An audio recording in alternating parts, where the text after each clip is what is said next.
दोस्तों नमस्कार।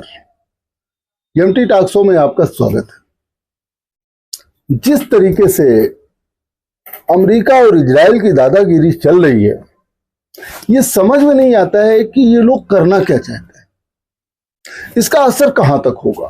किसी एक शायर ने बहुत अच्छा कहा था कि घर में आग लगेगी तो हमारा ही थोड़ी है, जद में और भी घर आएंगे। ये चिंता पूरी दुनिया को है।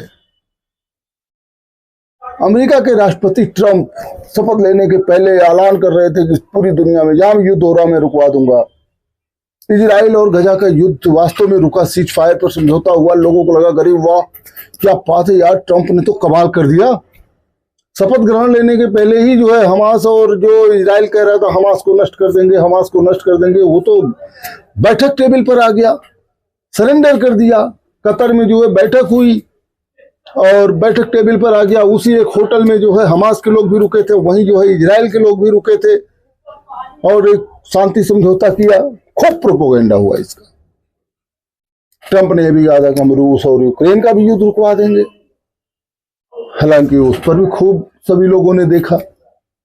उस बीच इजराइल ने हमास को कमजोर तो कर ही दिया था, साथ में लेबनान पर हमला करके हिजबुल्लाह को भी बहुत ज्यादा कमजोर कर दिया। उसके टॉप कमांडरों को जो है निशाना बना दिया। उसने यमन पर हमला करके हूती विद्रोहियों को भी कमजोर किया। और सीरिया में सरकार बदल गई, उनके सारे सैन्य अड्डों को समाप्त कर दिया कि वो इतना मजबूत ही नहीं कि हवाई जहाज भी नहीं बचा है उसके पास, एक मिसाइल नहीं बची है कि कोई देश हमला करे तो उसके ऊपर वो रिटेलिएट कर सके, और गृह युद्ध में फंस गया है। लेकिन नहीं, ये होने के बाद ट्रंप को देखो, वो जो है तुरंत इजराइल के पक्ष में आया और कहता है गजा को खाली करवा दो। अभी तक वो युद्ध रुकवाने जा रहा था और गजा को ही खाली करवाने लगा। और इजराइल निर्दोष लोगों के ऊपर बमबाजी कर रहा है, निर्दोष लोगों को निशाना बना रहा है, अस्पताल पर निशाना बना रहा है, महिलाओं को निशाना बना रहा है, बच्चों को निशाना बना रहा है, यहां तक कि अंतर्राष्ट्रीय सेवा करने वाले लोगों को निशाना बना रहा है। और आज की तारीख में गजा के कुछ हिस्सों पर उसने कब्जा भी कर लिया, बुलडोजर से उसको साफ भी करवा दिया है। और रफा एकदम अलग हो गया, कह रहा है कि बंधकों को रिहा करो, नहीं तो आगे भी हम कब्जा कर लेंगे। अमेरिका जो चाहता है वो इजराइल करता जा रहा है। अब जब हमास कमजोर हो गया है, हिजबुल्लाह कमजोर हो गया और सीरिया कमजोर हो गया, सीरिया में तख्ता पलट कर दिया गया, हूतियों के ऊपर अमेरिका लगातार करने लगा, तो ईरान अकेले पड़ गया। अब ईरान पर ट्रंप कहते हैं कि परमाणु समझौता करो, नहीं तो जो है हम हमला कर देंगे, डायरेक्ट धमकी देते हैं। हालांकि ईरान ने भी दिखाई मर्दानगी और ईरान के नेता ने भी कह दिया कि धमकी से बात नहीं बनेगी, सीधे बात तो नहीं करेंगे तुमसे, और हमला की बात हमसे मत करना। ये जो जॉर्डन, इराक, फलान ढिकान जगह तुम्हारे सब सैनिक हैं ना, वो हमारे निशाने पर है। और इसका प्रूफ भी दे चुका है ईरान से 17 किलोमीटर दूर है इजराइल, और मिसाइलों से हमला कर दिया था ईरान ने। तो ये चीज सबको पता है, अमेरिका को भी पता है कि हमारे सैनिक इराक में, जॉर्डन में और चारों तरफ जो है वो ईरान के निशाने पर है। और ईरान ने कहा कि भाई देखो, थर्ड पर्सन से बात करो, डायरेक्ट कोई बात नहीं होगी, सीधी कोई बात नहीं होगी, धमका के तो कोई बात ही नहीं होगी। अगर आप धमका के कहना चाहोगे बात करें तो कोई बात नहीं होगी।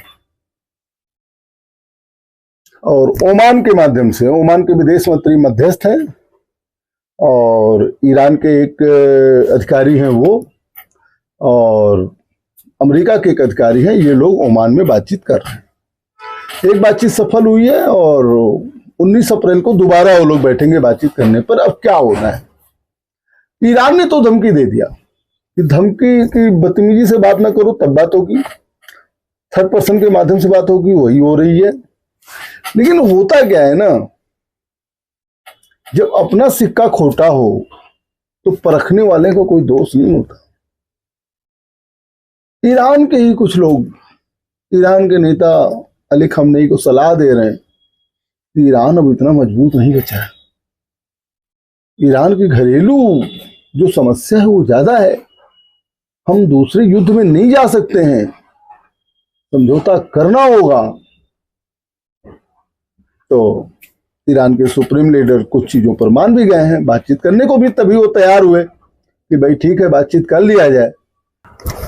ईरान के सुप्रीम लीडर को यह बता दिया गया है, बड़े बड़े दावे किए गए उस रिपोर्ट में कि अगर जो है हम अमेरिका की बात को नहीं मानते हैं तो हमारे यहाँ तबाही मच जाएगी। ओमान के मस्कट में बातचीत जो हुई है इसमें अमेरिका की तरफ से स्टीव बिटकॉफ और ईरान की तरफ से अब्बास अराकची शामिल हुए थे। ओमान के विदेश मंत्री ने इसमें मध्यस्थ की भूमिका निभाई थी। दोनों ने 19 अप्रैल को अगली बैठक पर सहमति। न्यूयॉर्क टाइम्स के अनुसार पहले ईरान के सर्वोच्च नेता आयतुल्लाह खामेनेई अमेरिका से किसी तरीके से बातचीत के खिलाफ थे, डील के खिलाफ थे। हालांकि ईरानी अधिकारियों ने उनको समझाया कि अगर ट्रंप के सामने नहीं झुके तो सरकार गिर सकती है और देश में भारी तबाही आ सकती है। बताइए, ईरानी अधिकारी, न्यूयॉर्क टाइम्स से छपा कि ईरानी अधिकारियों ने खमेनेई को समझाया। ईरानी अधिकारियों को अपने देश की हालत के बारे में पता है, जानकारी। अब खमेनेई जी को नहीं पता है, उनको भी तो रिपोर्ट, इसका मतलब ईरान के अधिकारी उनको गलत रिपोर्ट दे रहे थे कि हम बहुत ताकतवर हैं, अमेरिका से किसी तरह की बात नहीं करेंगे, कोई डील नहीं करेंगे। भाई उनको भी तो अपनी चीजें जानकारी होंगी ना, तो किससे जानकारी होंगी? अधिकारी लोग ही बताते होंगे। रिपोर्ट में बताया गया है कि ईरान की संसद और न्यायपालिका के बड़े नेताओं ने खामेनेई से कहा कि अगर अमेरिका और इजराइल की सैन्य कार्रवाई को रोकना है तो बातचीत करना बहुत जरूरी है। उन्होंने चेतावनी दी कि अगर बातचीत नहीं हुई या असफल रही तो नेतांज और फोर्दो जैसे परमाणु ठिकानों पर हमला तय है। ईरान में नेतांज और फोर्दो दो जगह है जो ईरान का परमाणु संयंत्र केंद्र है। तो ईरानी न्यायपालिका के बड़े नेता और जो है ईरान के संसद में कुछ लोगों ने उनको बताया कि ये नेतांज और फोर्दो पर आक्रमण हो जाएगा। ईरान के राष्ट्रपति जो है मसूद पेजेश्कियन ने भी खामेनेई को बताया कि भाई देखो गुरुजी, देश की आर्थिक हालत और आंतरिक स्थिति इतनी कमजोर है कि अब वह कोई युद्ध का बोझ नहीं उठा सकता।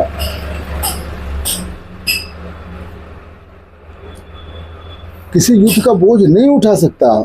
अमेरिका और ईरान के बीच यह बातचीत उनके लंबे समय से चले आ रहे तनाव भरे रिश्तों में एक अहम मोड़ साबित हो सकती है, लेकिन इसका नतीजा इस बात पर निर्भर करेगा कि दोनों देश कितनी ईमानदारी और लचीलापन दिखाते हैं। वहीं बातचीत की शुरुआत एक अच्छा कदम माना जा रहा है, लेकिन डोनाल्ड ट्रंप ने साफ चेतावनी दे दिया कि अगर कोई समझौता नहीं हुआ तो अमेरिका ईरान के परमाणु ठिकानों पर हमला कर सकता है। ईरानी अधिकारियों ने भी कहा है कि अगर बातचीत नाकाम हुई तो वे अपने यूरेनियम संवर्धन को हथियार बनाने की दिशा में बढ़ा सकते हैं। कि अगर आप हमला करने की कोशिश करेंगे तो परमाणु बम बना लेंगे। अभी तो नहीं बना रहे, लेकिन तो बना लेंगे।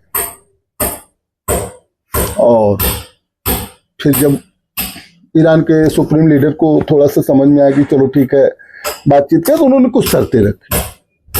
ईरानी अधिकारियों के दबाव में अब अमेरिका के साथ परमाणु कार्यक्रम बातचीत के लिए तैयार तो हुए, लेकिन उन्होंने कुछ शर्तों रखी। कुछ शर्तें वो थे, खामेनेई ने कहा कि ईरान थोड़ी मात्रा में यूरेनियम संवर्धन कम करने और उस पर सख्त निगरानी रखने पर बातचीत कर सकता है। लेकिन उन्होंने साफ किया कि ईरान अपने मिसाइल कार्यक्रम पर कोई चर्चा नहीं करेगा, क्योंकि यह उनकी सुरक्षा नीति का अहम हिस्सा है। यही बात अमेरिका के लिए बड़ी रुकावट बन सकती है कि आप ये ना कहिए हम मिसाइल नहीं बनाएंगे, हम तो मिसाइल बनाएंगे। 2000 किलोमीटर मार करने वाली मिसाइल बनाया है ईरान ने। जब वो 2000 किलोमीटर पता लगा कि ईरान से इजराइल पर हमला कर सकता है, अमेरिका के तमाम सैन्य से अमेरिका यही चाहेगा।